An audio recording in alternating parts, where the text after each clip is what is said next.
Hello again, it's April here and welcome back to another video. This week I want to take you on a journey of all the paintings I did last week where I painted paintings of my paintings. Yes, so basically I used old paintings as reference and repainted them with new colours. And the first one we're going to look at is this one here, which I first drew when I moved to the Lake District, and I actually did this one on a live stream, so I don't have any, well I do have the footage of it, but it's all on YouTube. I'll leave a link below if you would like to watch the replay. It was a super fun stream, and yeah, I had a lot of fun doing this one. This one here is of back in the day when we lived in Camberley. There was this place that we used to go to, and a lot of it had burnt down either in a forest fire or a, contained forest fire where they purposely burn everything. So I thought it might be nice to revisit it, go back to Surrey and do a painting of it. So basically I changed up all the colours. I am using the same colour palette for all of the images, and I actually showed them all at the end. I think they go so well together. I'm using different paper for each one. I got this paper pack of 10 different types of paper types, and I'm slowly making my way through them. I think I've done about 6 now. And then at the end, I'm going to kind of do a little mini review of all of them and see which one I like the best. It's quite interesting because I'm using lots of different textures, lots of different paper weights, and I can tell you now, I'm not sure if I like the super textured stuff. But again, I don't like the super smooth stuff, which surprised me. So yeah, that will be coming in a future video. I'm going to go through all of the papers and the boards and everything I've been using. I've been experimenting a lot the last month, I would say, and it's been really fun. I do miss my sketchbook though, and I would like to go back and get back into it. I think I miss sketching and I miss just doodling and drawing little birds and little houses and things. So definitely want to get back into my sketchbook at some point. But right now I'm having a lot of fun just painting. So last week was a super busy week for me. I don't know if you guys remember, but I had a lot of struggle with my YouTube video last week. I got my new camera, which I'm filming all of this on that new camera as well. And I made sure I popped everything into Intelligent Auto, because the Intelligent Auto is a lot more intelligent than I am, apparently. I had it in like a weird color profile that Martin told me would be awesome for YouTube videos, but none of us did any research or did any tests. So when I came to edit everything, I edited everything. It took me so long. And then when I finally popped it up on YouTube did this weird thing where it converted all the colors strange as it came in. And yeah, it basically went bonkers. So it was a learning experience, but basically it put me behind on these paintings because I spent about 3 nights trying to fix it. So I did all of these paintings on a Friday morning, which is why I'm in my pajamas, from about 6 o'clock to about 9 o'clock, give or take, coffee time. So I haven't spoken much about the technique here, but it's pretty self-explanatory. So the colours that I'm using are from, if you guys watched my last video, I basically did this exercise from the Good Ship Illustration where you find your own colour palette. And it turns out that it was basically all the colours I've been using all along. It was just like Dumbo. I could fly all along. It was in me the whole time. But these colours are kind of the coral pink, the ochre yellow, a deep blue, and a pale muted green. And then did I mention an orange colour? Like a peach? So those were the 5 colours that I kind of picked for my personal colour palette. And I'm actually using those for my website too, which is pretty fun. I'm designing my website at the moment. But then I also had to pop in a whole bunch of other pencils, stuff that kind of went with it, because it just wasn't enough colours. So yeah, basically I'm using this colour palette throughout. I start off each of the paintings with a background of paint, using a big fat old brush. And if you guys use fat old brushes, let me know how you clean them. Do you take them to the sink every time you want to change colour? Do you have 11 water jars on your desk? What technique do you use? Because I have been using this huge brush, and I have my jar of water on the desk, and it, like, one dip into the water jar, the paintbrush is the paintbrush isn't clean, the water is completely filthy, and I have to, like, I try and squeeze it out with my hands. It's not the best. So let me know how you deal with big old fat brushes. I have been enjoying using them. I think they give a lot of nice texture. You can cover the page really well, and it kind of puts these almost like blocks of colour onto the page, which I do find quite interesting. In the future, like the near future, the next maybe month or so, I would like to try and do maybe another week or a few paintings where I just use a smaller brush instead of the big brush. And I do paintings this size, maybe A3, maybe A2 if I'm feeling crazy, but just with a smaller brush, because while the big brush is really good, I think it loosens you up and you can fill a large area and all the other stuff I've said. I think I have been relying on it just to kind of put the blocks of colour down, but I haven't been using the paint for the details. And I would like to experiment more with using more paint. I do love mixed media. You can see me going wild with these Neo colours right now. But I also really think it would be fun to learn how to just do paintings and not rely on the pencils and the Neo colours for the detail. And I don't want to move over to that completely and just be like a painter. I really love to be in mixed media, but yeah, it's just, you know, another thing to pop in the old wheelhouse. So that was the first image. I added some little burnt bits at the bottom in the corners to kind of lead the eye into the image. A lot of texture on the sky. I made it a little bit moody, and that were two pylons reaching up into the clouds. So that was that one. So this next one was also done in Surrey. This was actually the last week before we moved. It was sunrise, and Martin wanted to go out and take a photo of the sunrise. And I remember this morning was freezing. It was so cold. It was end of November, and Martin was just standing around like waiting for the sun or something, and I was so cold I was walking around in circles like around the field waiting for him. And I did the initial sketch I did on the couch at home with all my art supplies had been packed because we were just moving, and I really wanted to continue with my 100-day project. So I used my Tombows and some pencils, and that's all I used. And this image, I was surprised because it did really well on Instagram, but I've never really liked it. I've never liked the marker look at all. So I thought it would be really fun for this challenge, because I was doing old paintings, to tackle this one too and to redraw it. And I don't mind this one. I think I like it better than the previous, but I'm still not happy with it. I think it's to do with, oh, I completely missed a step there, sorry. I forgot to film. But I don't know, I think it's the dark blue against the peach. In this image, I'm not a fan. But Martin says he likes it, so hey, at least, you know, at least one of us likes it. I don't hate it, but I'm not in love with it. I'm in like with it, guys. Just in like.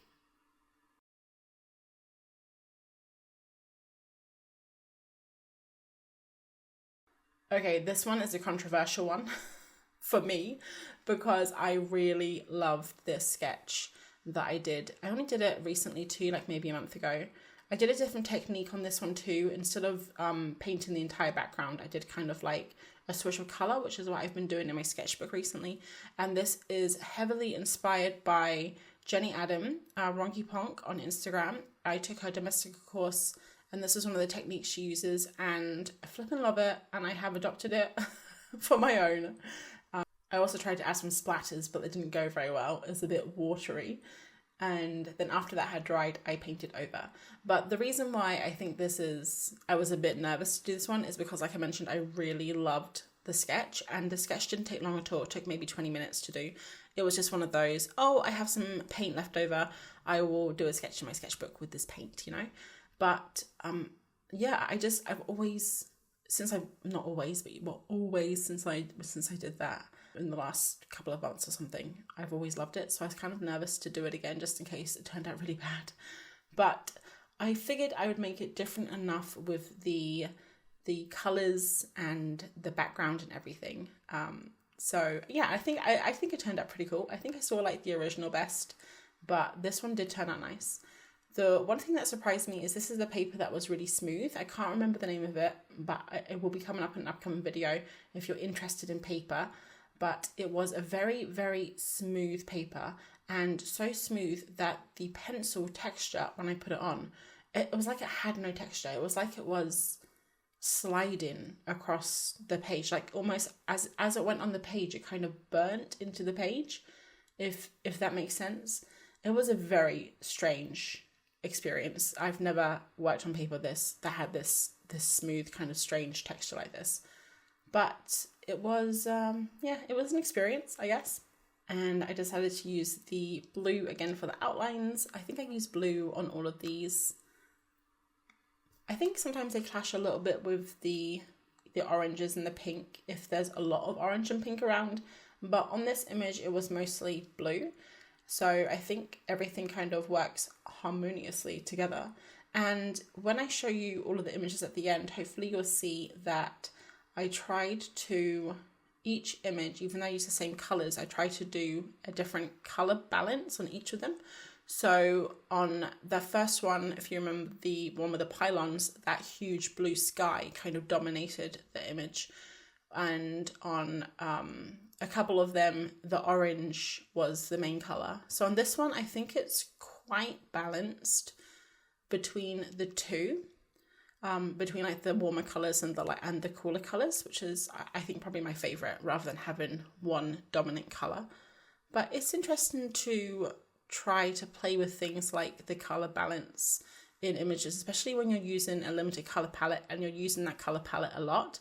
And that's just what I've been learning myself the last couple of months, when I've been really trying to play more with colour and make my own colour palettes and really think about what I'm doing.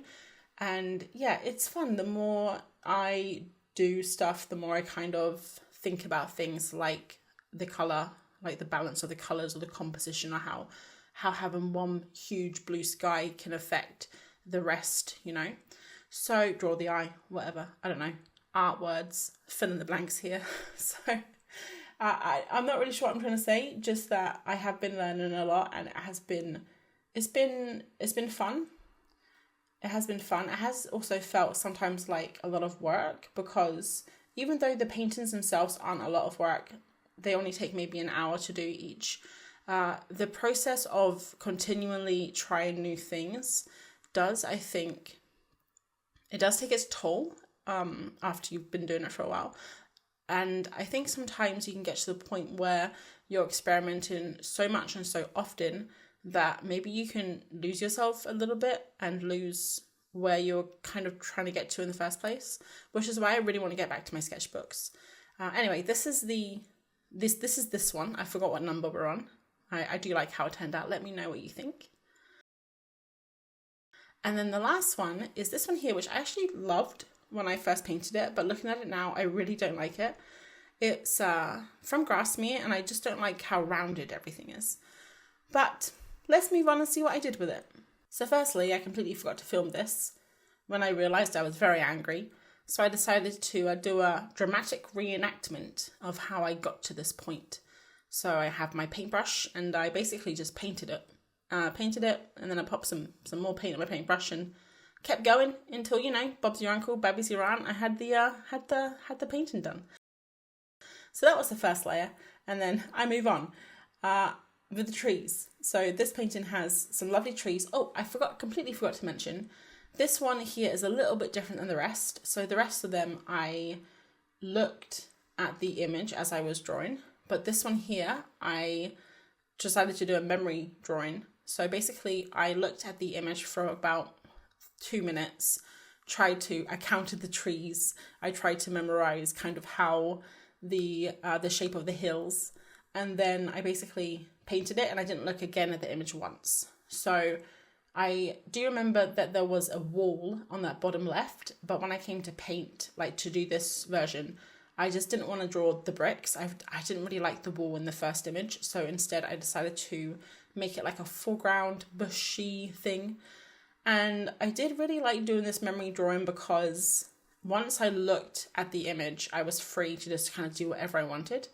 But also I think I need to work on things like this in the future because the trees don't look at all like, they just look like cartoon lollipop trees, like not really realistic. That's one thing that I really want to do, is spend a long time, like maybe a day, a really long time, a day, drawing a whole bunch of different trees and just trying to get all the different shapes and styles banked into my memory brain. And then when I come up with things like this, where I have to draw a bunch of trees, I can think, oh, maybe it's a willow, or maybe it's a larch, or maybe it's a tall pine, and other tree words, and or just, you know, have the shapes, maybe not the names, so I can have a little bit of realism. I also tried to do this thing on this painting and also my first one, where I added lines. I used to do this a lot in my sketchbooks, but I've stopped doing it since I kind of have been doing bigger paintings, and I thought I'd bring it back. It's kind of to show that there's a little bit of grass there without drawing the grass, a little bit of texture. But this one kind of, because I didn't have a reference, it did kind of come out a little bit psychedelic, man. Like, how much colour? Like, could I fit any more colour onto that page? I think this one probably has the worst kind of colour composition. I think that can definitely be improved though. I think it's just a case of practicing. So I'm definitely gonna try memory painting again in the future. And if you guys have ever done this, painted your paintings, let me know. I got the idea from a few artists just over the last year or so. And from the Good Ship illustration course, they did this a couple of times in there. And I wanted to give it a go myself. So I did. And it was a fun week.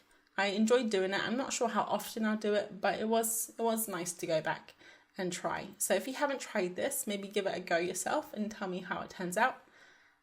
So those were all of my paintings of old paintings. Let me know which one your favourite was. That's all for me today. Have a lovely rest of your week, and I will catch you on the next video. Oh, and here's all the paintings together on my floor. Yay. They all look kind of the same colour palette, and I think they go really well together. Yay. Okay. Thanks for watching. Bye.